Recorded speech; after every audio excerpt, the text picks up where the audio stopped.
Everyone, welcome to the session. आज हम discuss करने जा रहे हैं ग्रेड 6 सीबीएसई की science, lesson number 10, motion and measurement of distances. यानी डिस्टेंस को कैसे मेजर किया जाता है उसके बारे में आज हम पढ़ेंगे। अच्छा, क्या आपने कभी सोचा आपका स्कूल आपके घर से कितनी दूर है? जब आपका दोस्त अपने घर से स्कूल जाता है और आप अपने घर से स्कूल जाते हैं तो किसका जो रूट है वो छोटा है और किसका बड़ा है, ये सब आज हम इस क्लास में पढ़ने वाले हैं। सबसे पहले ये डिस्कस करते हैं कि आखिर क्या जरूरत है डिस्टेंस को मेजर करने की। देखिए, रोज अपनी लाइफ में हम कहीं ना कहीं जाते हैं या कहीं ना कहीं हमें पहुंचना होता है, तो हमें कुछ डिस्टेंस कवर करना पड़ता है। तो हम लोग अपनी डेस्टिनेशन तक पहुंचने से पहले जहां हमें पहुंचना है, हम देख लेते हैं कि कितनी दूर है वो जगह जहां हमें जाना है, जिसके हिसाब से हम पैदल जा सके, साइकिल इस्तेमाल कर सके, क्या हमें एरोप्लेन यूज करना पड़ेगा, रेलवे स्टेशन जाना पड़ेगा, या जैसे नील आर्मस्ट्रॉन्ग को ऊपर स्पेस में जाने के लिए रॉकेट का इस्तेमाल करना पड़ा था, कहीं वो तो नहीं करना पड़ रहा। तो इसीलिए हमें जरूरी है कि एक जगह से दूसरी जगह का डिस्टेंस पता हो। अब चलो ये मापे कैसे। देखिए, दो पॉइंट्स के बीच जो लेंथ होती है उसे जो हम मेजर करते हैं उसे हम डिस्टेंस बोलते हैं। जब हम डिस्टेंस एंशियंट टाइम में मेजर करते थे, पुरातन समय में मेजर करते थे, उस टाइम पे हैंड स्पैन ऐसे करके मापा जाता था, या फिर फुट स्टेप्स कितने हैं, या एल्बो से फिंगर तक की लेंथ रख के नापा जाता था कि कितना लंबा है, या आप ये कह सकते हैं कोई और जरिया लेकर, बर्तन लेके उसका इस्तेमाल किया जाता था किसी चीज का डिस्टेंस मापने के लिए। आप भी ऐसा कर सकते हैं। मान लीजिए आपके टीचर आपको बोलते हैं कि 7-8 बच्चे इकट्ठे हो जाएं और एक टेबल को मापें। आप लोग जब टेबल को मापेंगे अपने हाथ के साथ, तो आप ये देखेंगे कि किसी के 5 हाथ के बराबर है, हैंड स्पैन के बराबर, किसी के 3, किसी के 8 हैंड स्पैन के बराबर है। तो मतलब ये तो बिल्कुल गलत आइडिया हो गया कि ये टेबल आखिरकार लंबा कितना है, क्योंकि हर बच्चे का जो हाथ का साइज है वो अलग होता है। तो हम इससे सिर्फ अंदाजा लगा सकते हैं, लेकिन एग्जैक्ट लेंथ तो नहीं बता सकते टेबल की। वैसे ही अगर आपको बोला जाए चलिए अपने क्लासरूम कितना लंबा है ये माप के देखिए फुट स्टेप से, इसमें भी वही प्रॉब्लम आएगी। कुछ बच्चों के जो पैर हैं वो छोटे हैं, कुछ के बड़े हैं। अंदाजा नहीं पता लगाया जा सकता है, एग्जैक्ट पता नहीं किया जा सकता। तो हम ये बोल सकते हैं कि फुट स्टेप हो या हैंड स्पैन हो, सिर्फ अंदाजा लगाने के ही काम आ सकता है। तो जब ये समस्या लोगों के सामने आई तो सबने ये सोचा कि मेजर करते हुए आप करते क्या हो। जिस चीज की लंबाई आपको नहीं पता उसकी तुलना जो लंबाई है उसके साथ करते हो, यानी कंपेयर करते हो दो चीजों को, एक अननोन जिसकी लंबाई हमें नहीं पता किसी एग्जैक्ट चीज के साथ। जैसे सब्जी वाले के पास जाते हो तो वो एक साइड 5 किलो का रखता है पत्थर और दूसरी साइड टमाटर रखता है, वो 5 किलो के बराबर होने चाहिए। तो ये जो 5 किलो है ये नोन है क्वांटिटी, हमें मालूम है कि वो पत्थर 5 किलो का ही है। टमाटर का जो वेट है वो हमें एग्जैक्टली नहीं पता, वो हमें मापना है। तो एक स्टैंडर्ड यूनिट होना चाहिए, एक फिक्स्ड क्वांटिटी होनी चाहिए। तो इसीलिए हमने ये सोचा कि एक फिक्स कर देते हैं क्वांटिटी को, उसे हम बोलेंगे यूनिट। तो जब भी आप किसी चीज का माप लेते हो उसमें दो चीजें आती हैं, एक नंबर आता है और उसके साथ में आता है उसका यूनिट। जैसे पहले जो यूनिट था वो था हैंड स्पैन, 7 नंबर था, हैंड स्पैन यूनिट था। 12 फुट स्टेप्स 12 नंबर था, जो फुट स्टेप्स है वो यूनिट था। पर उसके बाद हमने ये देखा कि ऐसे तो काम चलेगा नहीं, क्योंकि अलग अलग फुट स्टेप्स हैं, लेंथ की वजह से अलग अलग हैंड स्पैन है हाथ की लंबाई की वजह से। तो इसीलिए हमने ये सोचा कि हमें एक स्टैंडर्ड यूनिट चाहिए मेजरमेंट का। पहले तो चल जाता था ऐसे करके काम, लेकिन आजकल की जिंदगी में हम लोगों को एग्जैक्ट यूनिट का पता होना जरूरी है, एग्जैक्ट मेजरमेंट की जरूरत है। तो ये जो जरूरत है ये अभी नहीं उठी, ये बहुत पहले उठ गई थी 1790 में, जब सब लोगों ने ये सोचा कि एक स्टैंडर्ड यूनिट रखते हैं मेजरमेंट का, जिसे हम बोलेंगे मेट्रिक सिस्टम। इसे इंट्रोड्यूस किया गया था फ्रांस के द्वारा और धीरे धीरे करते करते दुनिया भर के साइंटिस्ट ने इसे एक्सेप्ट कर लिया। आज की डेट में हर कोई इसे एक्सेप्ट करता है दुनिया भर में, और इसे बोला जाता है इंटरनेशनल सिस्टम ऑफ यूनिट्स, जिसकी शॉर्ट फॉर्म है एसआई यूनिट। अब एसआई जो यूनिट है, स्टैंडर्ड यूनिट है, हर एक चीज का अलग अलग होता है। अब ये जो एसआई यूनिट है, यहाँ पर आप टेबल देख सकते हैं। जैसे लेंथ का एसआई यूनिट है मीटर, मास का एसआई यूनिट है किलोग्राम, टाइम सेकंड्स में लिया जाता है, इलेक्ट्रिक करंट को मापा जाता है एम्पियर के अंदर, थर्मोडायनेमिक टेम्परेचर को मापा जाता है केल्विन के अंदर, ल्यूमिनस इंटेंसिटी को मापा जाता है कैंडेला के अंदर, अमाउंट ऑफ सब्सटेंस के लिए भी एक यूनिट है जिसे हम बोलते हैं मोल। तो ये है सब चीजों के एसआई यूनिट्स। ये कुछ एग्जाम्पल दिया, और भी होते हैं।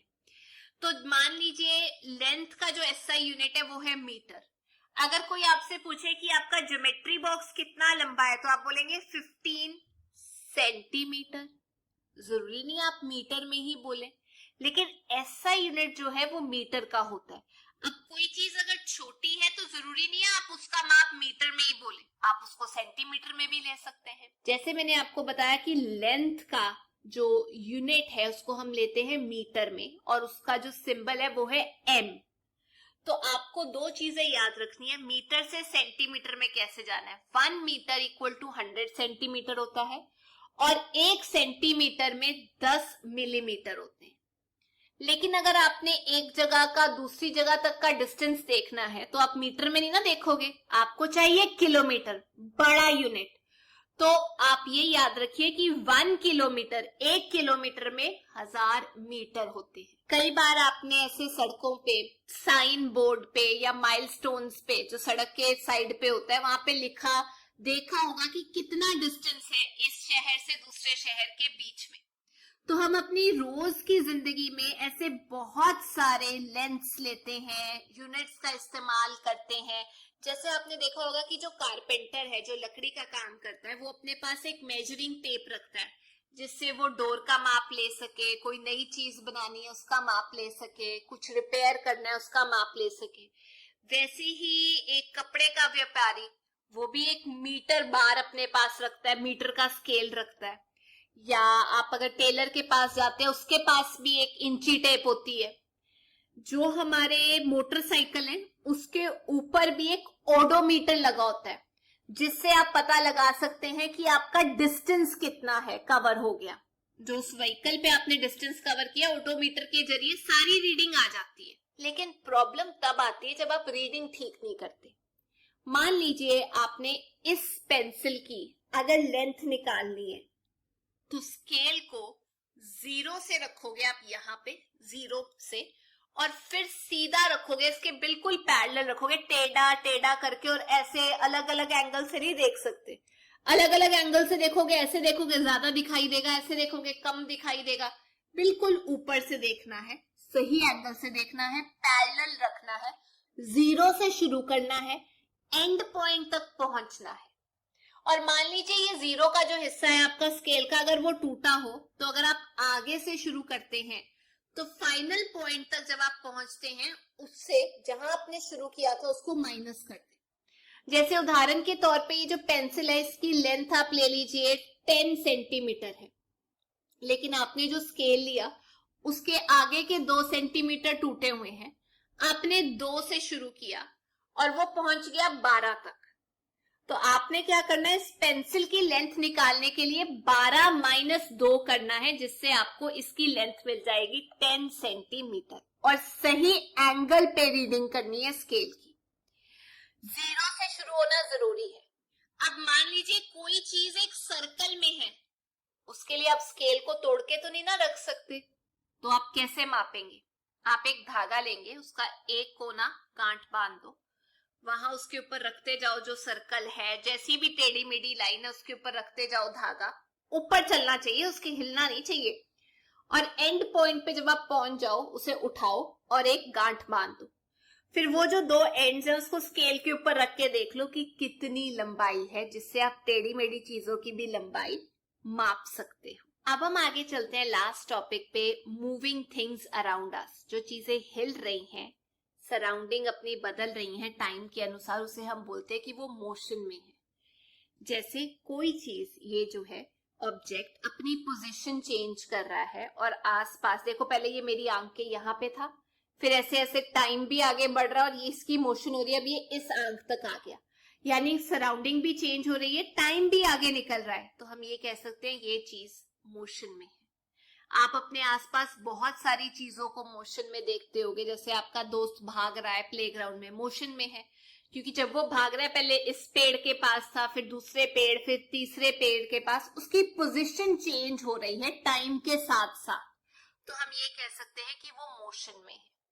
अब ये जो मोशन है, जो हम आम जिंदगी में देखते हैं, तीन किस्म की होती है: linear motion, circular motion, periodic motion. पहले बात करते हैं लीनियर मोशन की। लीनियर मतलब सीधी लाइन में जो होती है, जैसे गाड़ी, बस सीधी सड़क पे जा रही है, ट्रेन सीधे ट्रैक पे जा रही है, एथलीट जो है जो भाग रहा है 100 मीटर के सीधे ट्रैक पे जा रहा है, ये सब लीनियर मोशन के एग्जाम्पल है। सीधा, जैसे सोल्जर, सिपाही जब परेड करता है तो सीधे चलता है। सेकंड, सर्कुलर मोशन, जो सर्कल के फॉर्म में घूम रही है, सर्कुलर पाथ में घूम रही है, जैसे पंखा, पंखे के जो विंग्स हैं वो सर्कल में घूम रहे हैं। घड़ी के जो हैंड्स हैं, hour hand, minute hand, second hand, गोल गोल घूम रहे हैं, सर्कल में घूम रहे हैं। अब मान लीजिए पंखे के एक विंग के ऊपर अगर आप एक पेपर पेस्ट कर देंगे और पंखा चलाएंगे, आप देखेंगे कि पूरा सर्कल बनता है। वैसे ही अगर आप एक पत्थर को एक रस्सी के ऊपर टांग देंगे और उसको ऐसे करके घुमाएंगे, वो भी सर्कुलर मोशन है, घूम रहा है टाइम के साथ, पोजीशन चेंज हो रही है।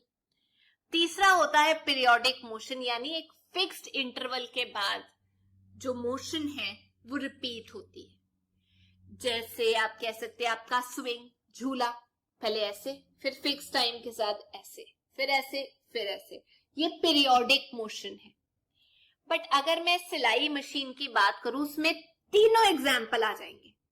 सिलाई मशीन की जो व्हील होती है वो गोल गोल घूम रही है, सर्कुलर मोशन। जो सुई है वो ऊपर नीचे जा रही है, टक टक टक टक, एक पर्टिकुलर टाइम के बाद ऊपर नीचे होती है, पीरियोडिक मोशन। जो कपड़ा है उसके ऊपर जो सिलाई हो रही है वो सीधी होती है, लीनियर मोशन। हो गया साबित।